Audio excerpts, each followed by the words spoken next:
Hi, my name is Jason Zamorano. I'm part of an underground grassroots movement you probably never heard of. We don't allow fake news or the corporate-controlled media to control our mind or bodies. In fact, what we do is we take back our life and health through education and action. We have technologies, products, and services and things that we know can change people's lives. Because we're fighting against the globalist agenda and the huge biotech companies with literally unlimited budgets, we have to do things differently. We have to do things smarter. We don't have Wall Street funding our show or paying for our airtime. What we produce and create has to be proven to work from day number one. So how do we do that? How is it even possible? If you ask the talking heads on CNN or look in the college textbooks, they tell you what we're doing is impossible. Yet it's happening every single day. It's happening through the lifestyle and science we call Biowarrior. We are Biowarriors, and these are our stories. Ladies and gentlemen, we are live. This is Jason Zamorano bringing you Biowarrior Radio. This is episode 1, and I'm here with my lovely guest, as always, Mrs. Lauren Z.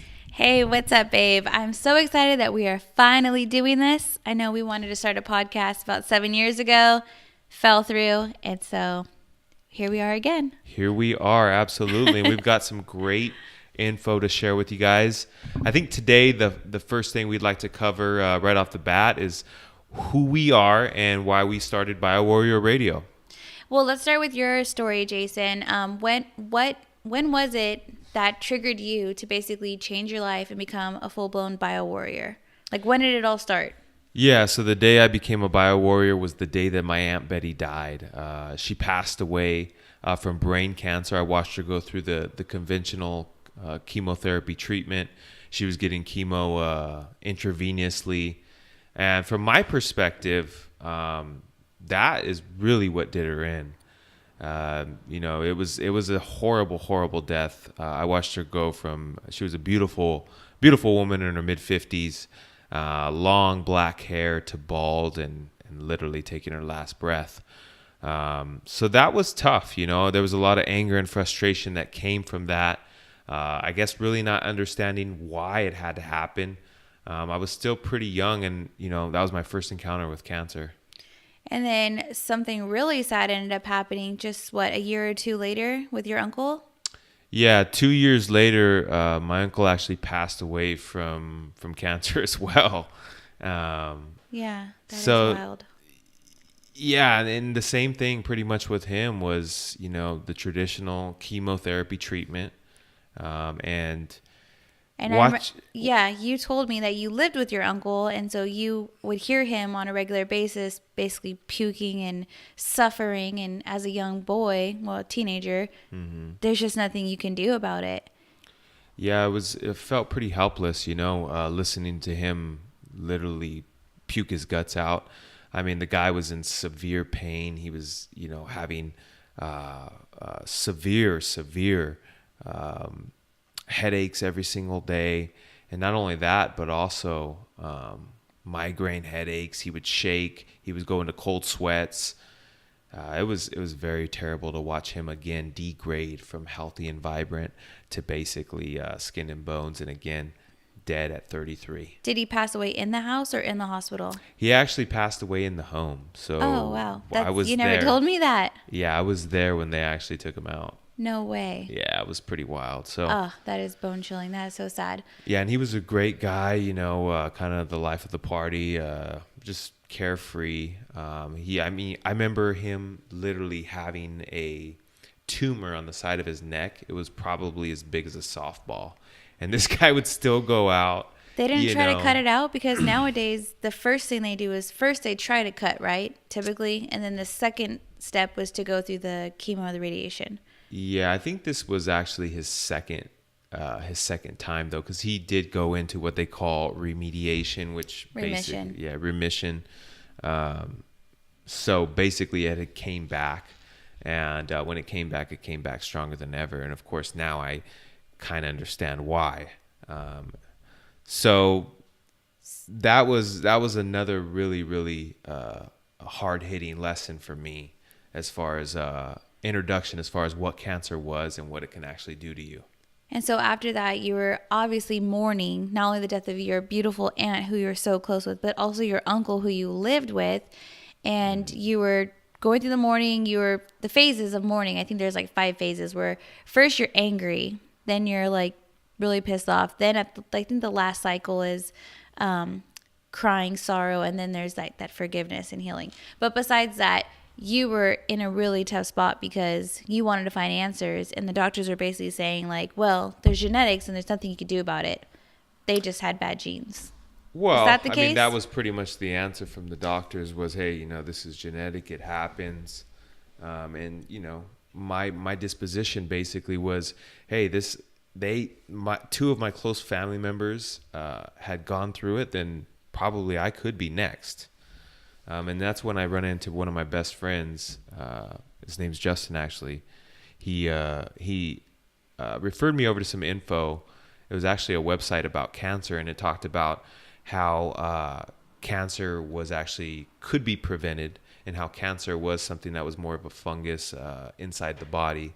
And not only that, but how radiation would actually basically mutate the cancer cells to increase their production, right? So once I learned that was like a big eye opener, and it really felt cohesive because what I had seen from my 2 previous family members who passed away was that radiation did exactly that, and that was amplify the virus and, you know, cause it to mutate and multiply. And so after that, basically you started deep diving. You got a little taste of, I guess, alternative information. You got a little taste of not the common information that most people are exposed to. And so you started going down that rabbit hole of researching and coming across new figures and new information. And there's a lot of disinformation too. So really it's kind of just weeding through a lot of it. But I had some great mentors. I had some people who pointed me in the right direction. And then the rest was just, you know, just due diligence and kind of testing as well. So how long ago was this again? Like when your this was research started? Probably about 15 years ago when I first started. Yeah.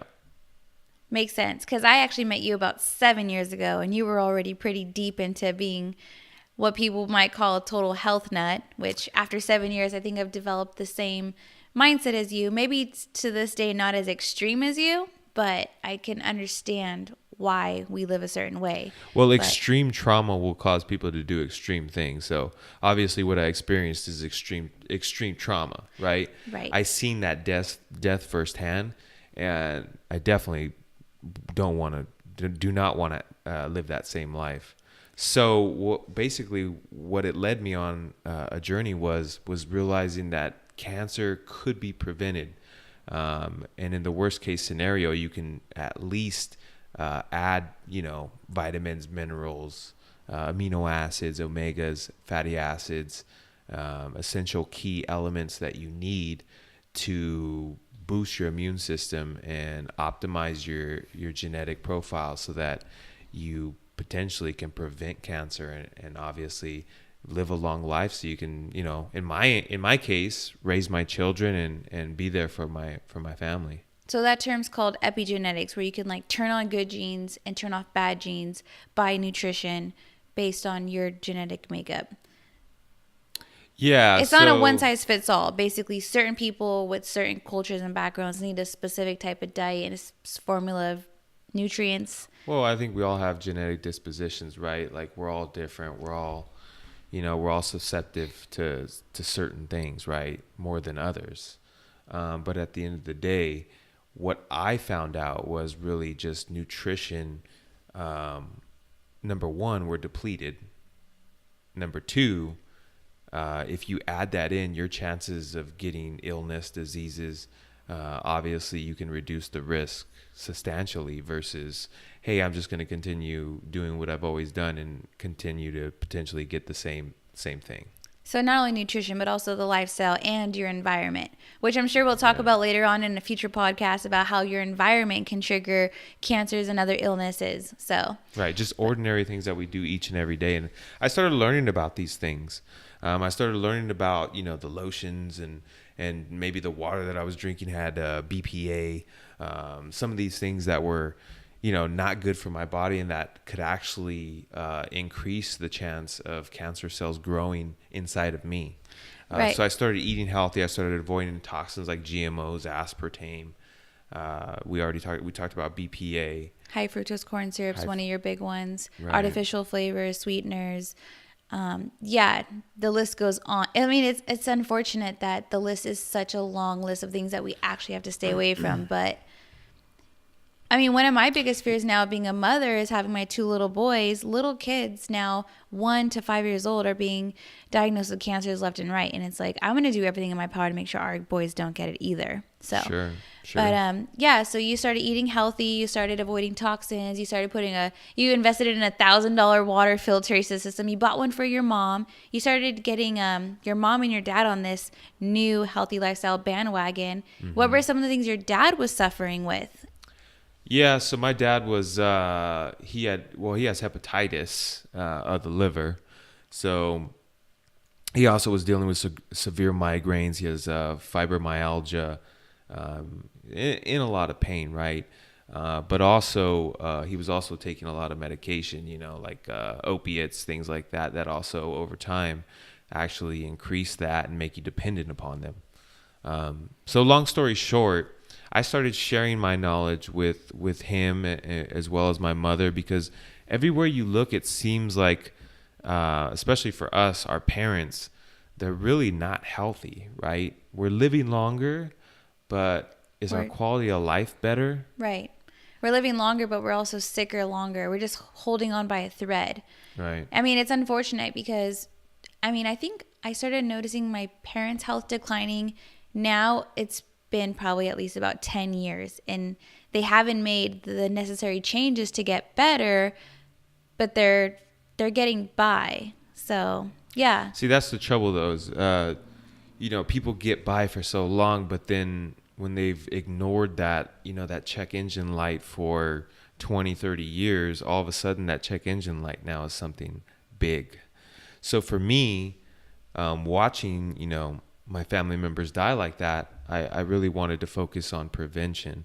And I knew that this was something that wasn't going to be just, I take a pill and, all of a sudden I'm cured. It was going to be something that was going to be a lifestyle. This was going to be something that I had to implement each and every day. Otherwise, I could become a victim. So what were your parents saying when you started, coming to their house? Because you were already living on your own, right? Once you started investing in like vitamins and minerals, nutraceuticals, right, you were already living on your own. And then you started actually buying these products and hand delivering it to your mom and dad separately?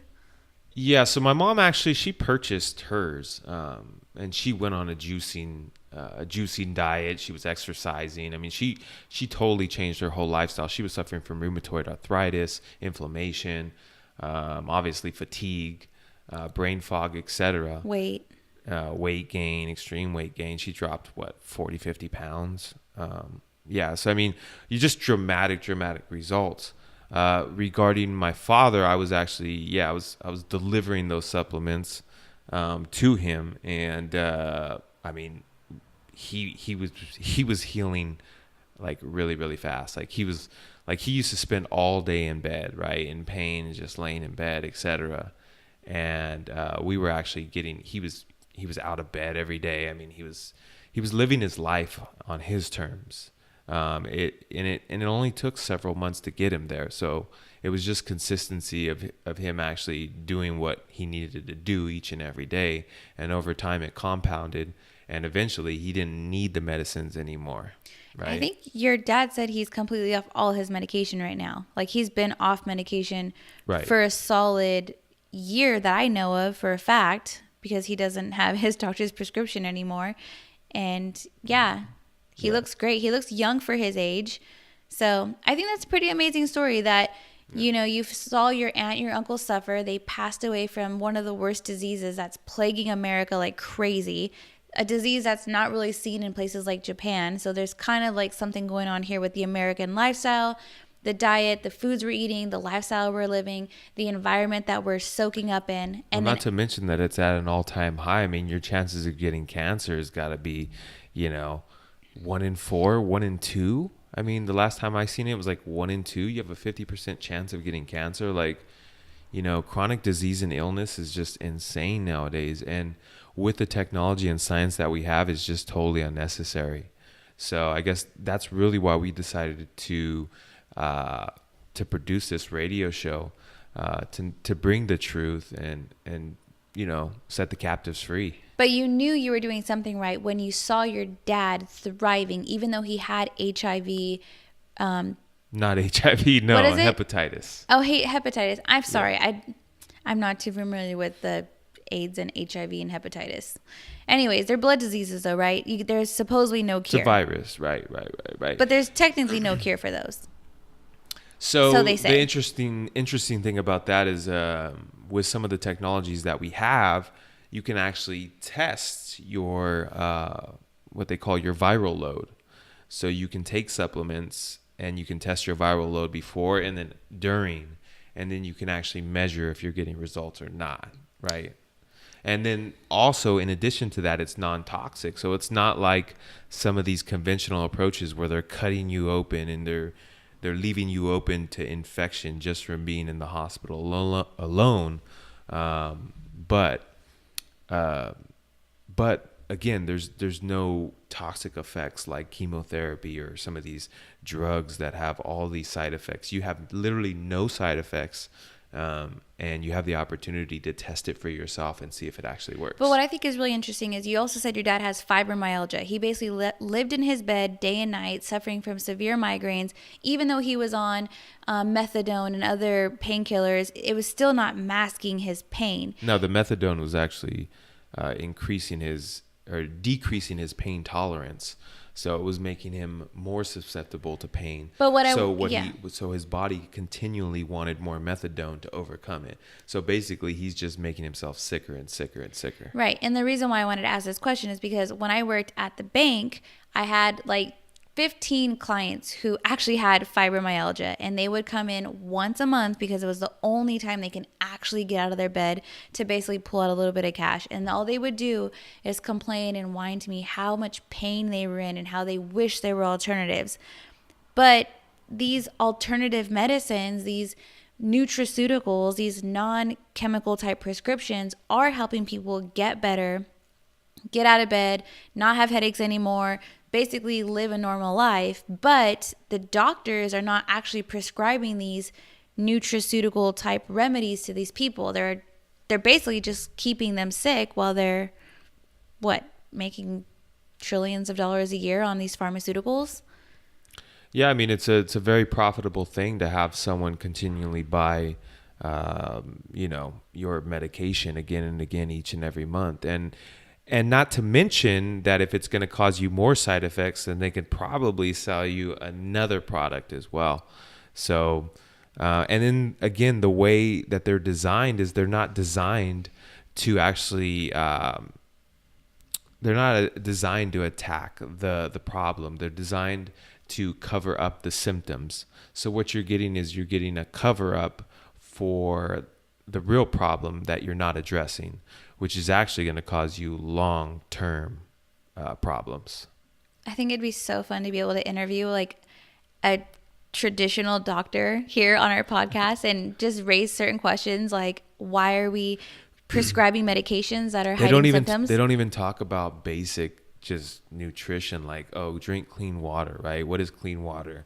Do they even know what clean water is? Like, do they even talk about that? Like, that's one of your basic foundational energy sources and detoxification methods, and you're not even talking about it. It's just basics. It's just stuff that people they already know, and they're, I don't think people truly know about purely clean water, because before I met you, I thought clean water was Sparkletts water delivered to my door or basic Arrowhead water.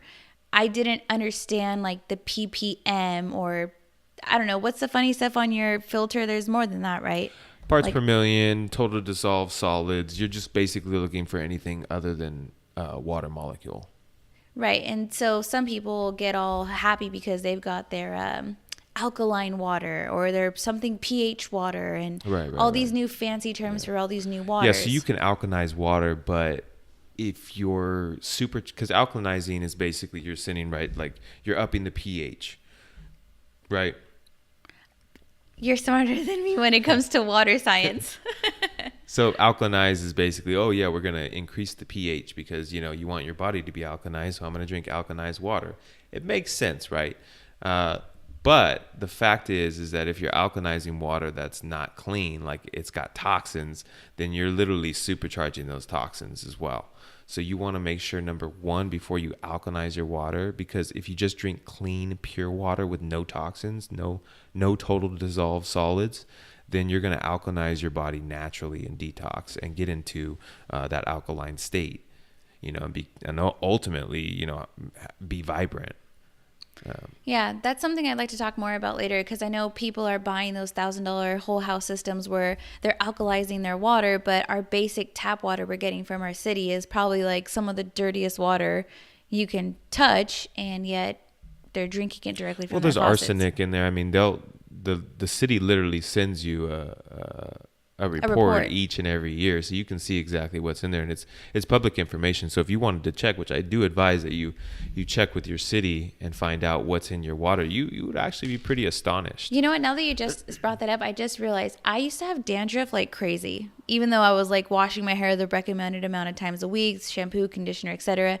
Once we put the filter on the shower thing, I don't think I've had dandruff, because we just barely put the water filter on there like within the last year. So yeah, what happens is the chlorine in the water actually kills off the beneficial bacteria living on your skin. So, and in that case, if you don't have the beneficial bacteria, then things like fungus, which is typically what dandruff is, can grow in your head. Oh, interesting. Yeah. All right. So I wanted to get back to part where, so you're on nutraceuticals, you're preventing cancer, you're living this whole new lifestyle, filtered water, non-GMO organic foods. You're even going to the extremes of not having a smart meter on your house, all these extreme crazy things that you're going out of your way to do. You see your dad healing, you see your mom thriving. You want to start bringing this information out to the real world. How are people around you taking it? Like, say some of your best friends who you hang out with all the time. How are they taking this like new information you wanted to share? I think that my friends that I was hanging out with at the time, I mean, they were pretty open-minded. So like, it was. But were they taking action? Were they like, no, they wouldn't take action. I mean, they would probably think this guy's a little nut job or something. He's a little nutty. And people still look at me like that. Like, so I'm just kind of used to it. I've discovered a whole new reality. And that's really what this podcast is about sharing my passion and inspiring others to, become their greatest and live life on their terms. I think you've opened my eyes like huge, crazy, like a whole total 180-degree change on my lifestyle. Because when I first met you, I was starting to get into somewhat of dieting, starting to, well, actually, I really didn't know what I was doing, but I was looking towards eating healthier in essence. And so when I first met you and I wanted to cook with you, I'd bring home groceries to your house and you would literally just dump them straight in the trash. I was totally shocked. You had this huge water filter taking like almost all your counter space in your kitchen, which for me, feng shui was like, I would rather just have tap water than have that filter on the countertop. What are some of the other funny things that you did I thought were just so wild? I don't know. You just had such a different lifestyle to me that too. It was a huge change meeting someone like you, and then me having to basically learn the basics from the beginning and then develop all these new changes in my life to basically become a healthier person. So I guess I'll give you props to that now. But I think once you started teaching me this new lifestyle on non-GMO foods and not doing other things like traditional medicines that people are doing, like getting your flu shot, stuff like that, like not partaking in those activities. Like we don't take any medicine. I don't take Advil. I don't go and get my my cough syrup. Like we don't do any of that stuff. We have we have products and technologies that we use that are more effective, and again, they're non-toxic. They're not going to damage our bodies. It's not necessary. Or we don't need to cover up the symptoms. We address the symptoms directly so that we can get better ASAP. Right. So when I wanted to go to, say, my coworkers and share this newfound information on eating clean and having filtered water, I remember I was bringing kombuchas to the office as like a replacement for coffee, since there's like caffeine in kombuchas. all my coworkers were like, oh my God, this guy, Jason, is a total nutcase. Like, they were literally intimidated by you. I remember you came to a Christmas party and I was just like scarfing down food, drinking beer. And I think you were serious, but you were kind of joking that I was going to go get seconds. And you made like a dumb little comment like, oh, you're not going to seriously get seconds, are you? Everyone in the office was just like, they were appalled. But they don't understand like where you were coming from and how you're actually trying to help me like change certain habits. Yeah. But what I wanted to get into was basically like, well, here's a quick how some point. people are scared of change. Go ahead. Go to your quick point. They're scared of change, but it's also like the crab in the bucket, right? If one crab starts crawling up, the other ones will grab him and pull him down. It's because they don't want to change themselves. They're not willing to take action, so they don't want to see you take action, because if you take action now, you know, you're going to make them look bad, right? And so many people, it's sad because so many people are suffering, and they don't need to suffer if they would just take action. One of our business coaches was talking about status and how like people of herds, they're all about status. So once one person gets out of like the popular thing that everyone's doing, they're almost like the black sheep. They're the bad ones. They're the ones you want to throw rocks at, get rid of, because they're doing something different and you just can't have that in your environment. That's totally what I was dealing with when I was still working in the office. And yeah. I mean, I deal with that all the time, but I got, you know, when you were in the office, when you had your team, your employees, not to throw them under the bus on this podcast, but you were trying to take your team out to go have what you wanted to go take them out to go eat like at a vegan restaurant or something, and they were basically crying because they wanted to go have pizza. And you're like the bad guy. You're the bad boss. You weren't going to go cater your employees some pizza.